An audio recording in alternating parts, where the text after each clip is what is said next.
اور میرے تقریر کے موضوع پہ توجہ دیں گے۔ آج کے میرے تقریر کا موضوع ہے صلاح، رہنمائی اور ہدایت کا راستہ۔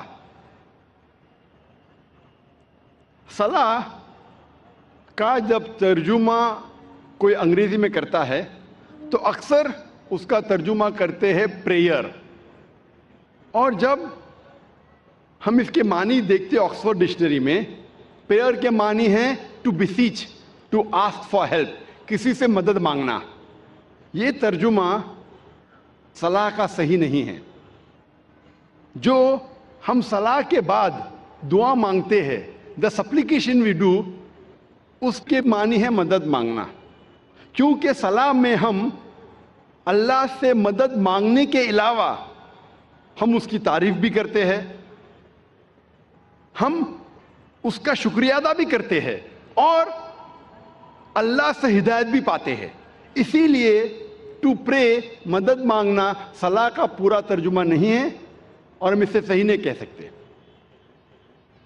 اردو میں جو ہم ترجمہ کرتے ہیں نماز، یہ پرشین لفظ سے آتا ہے، جسے کہتے ہیں بندگی، یہ ترجمہ کافی حد تک صحیح ہے۔ انگریزی ترجمہ پریئر سے اور صحیح ہے۔ اور انگریزی میں صلاح کو پسند کرتا ہوں کہنے کے لیے پروگرامنگ، یا عام زبان میں کہیں گے برین واشنگ، دماغ کی صفائی کرنا۔ لیکن کوئی اگر کہیں گا آذان سننے کے بعد آپ کہاں جا رہے، اور کہیں گے I'm going for brain washing، میں دماغ کی صفائی کرنے کے لیے جا رہا ہوں، تو عجیب لگتا ہے۔